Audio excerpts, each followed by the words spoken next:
What up guys, it's your boy K-Flow. Today I'm going to show you how to install and add a leaf kit onto your Toyota Tacoma.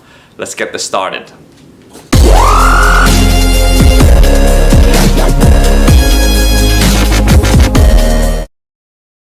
The link where you can get this add leaf kit will be in the description below. So the first thing we're going to do is chock the front of the truck. Now we can jack her up at the diff as high as we can and then rest the frame onto tall jack stands. Before completely lowering the axle, I removed the wheels using a 22mm socket. Then I slowly lowered the axle onto jack stands, being careful not to overstretch the rear brake lines that you see here. Now we can work on removing the upper mounting point of the shocks by first cleaning the threads with a wire brush and then undoing the nut up top using a 14mm ratcheting wrench on the nut and a needle nose vice grip onto the rod to prevent the rod from following when you are undoing that nut. We can move on to removing the lower end of the strut by using a 17mm socket and a wrench. We should then be able to use a pry bar to push the shock out of its lower mounting point and slide it down to remove it from its upper mounting point. Be careful not to lose any of the rubber shock mounts or the hardware up top. We can remove the e-brake cable bracket by using a 12mm socket. Now we can work on removing the lower axle brackets by undoing the nuts with a 22mm socket. Take note, you would have to squeeze the legs of the U-bolt together if you have a hard time pulling the bracket apart. We should now be able to pull off the U-bolts and the bump stop. Here I use a jack and a 2x4 to push up onto the leaf spring so that I can pull out the axle block from the lift kit and then jack down the leaf springs. Now I work on removing the leaf spring by first undoing the nut and the bolt in the rear bracket using a 19mm socket and wrench. Then I use a pin punch to drive out that bolt completely. For the forward side, we do the same approach, but since the bolt is to be pushed towards me, I use a cold chisel to create a clearance between the bolt head and the bracket and then use a pry bar to completely pull off the bolt. This one got jammed up against the threads, so I took a ratchet and used the threads to help pull the bolt out of that hole. Now it does require a little bit more use of the pry bar for the front and the rear of the leaf spring until it does come off completely from the truck. Then I rotate it so it's upside down, so now it's more bottom heavy and I don't bang up against anything when I pull it away. Here's what the leaf spring looks like when it's off of the truck. Hey guys, if you like the content creation of this channel, please consider being a patron for my Patreon. Go on to patreon.kflow-crib.com and sign up to be a patron. That would really help me out. And if you haven't yet, I am giving away this TRD wheel inspired coaster set for the month of December, and there's still time. You can go onto the link in the description below to sign up. Now let's get back onto the truck. Now we're going to use two of these wheel bearing presses to act as C-clamps for the leaf springs. Trust me, it will make your life easier when performing this work. These tools can be rented for free from your local auto shop store. We use one C-clamp at each side of the center bolt and compress the springs tight. We take a needle nose vice grip and a 14mm socket to undo the nut and bolt that hold that leaf pack together. We can now undo the two C-clamps to completely separate the leaf packs.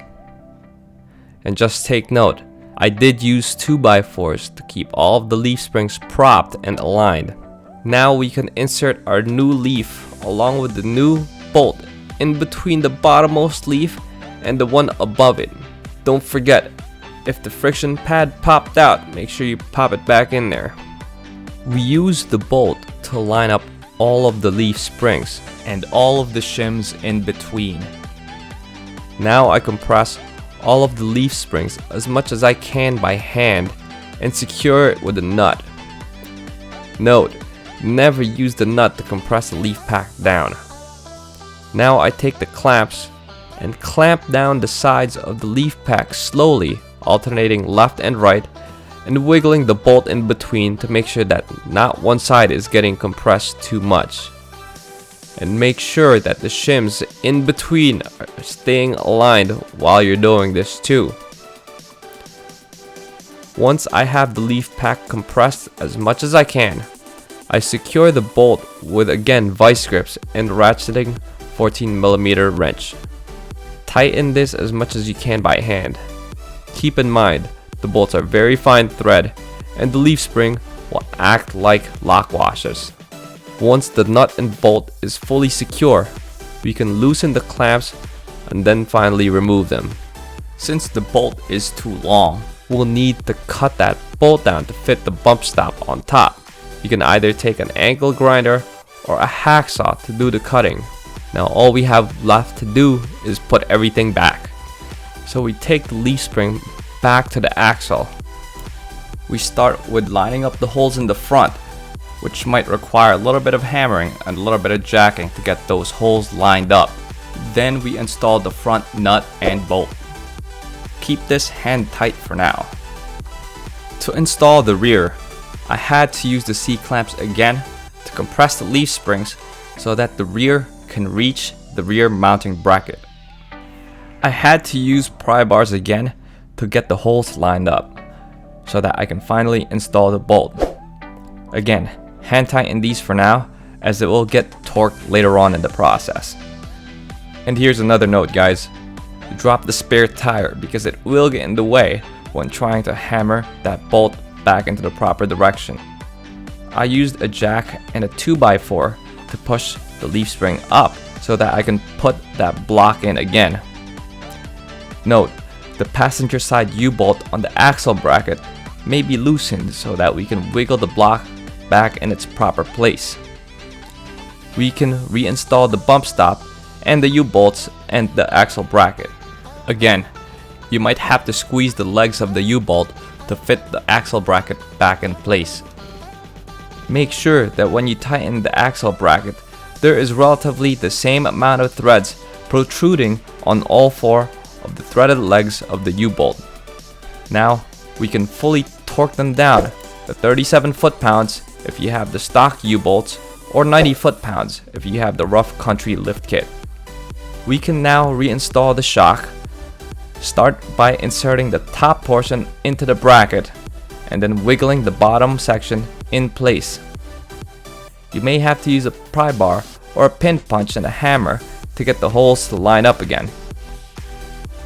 Now we can tighten the nut and bolt to 61 foot-pounds.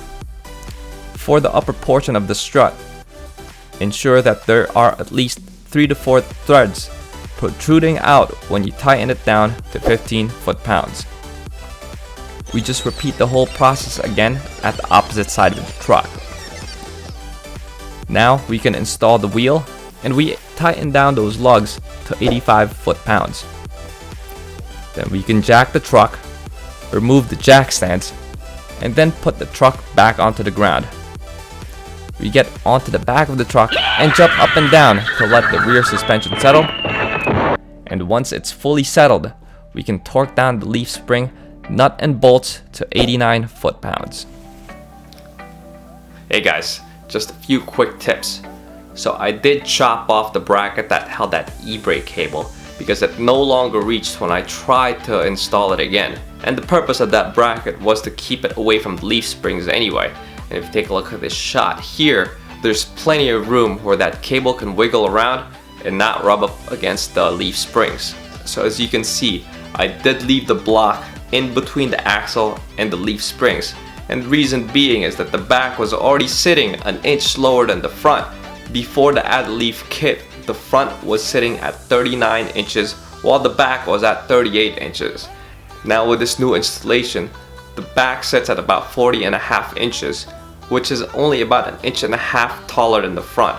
And besides, it does look nicer when the back does sit up a little bit higher. Thanks for watching this video, guys. If you have any specific requests for any videos, let me know and I'll do my best to put that together. Make sure you hit that like and subscribe button for me because that does help me out as well.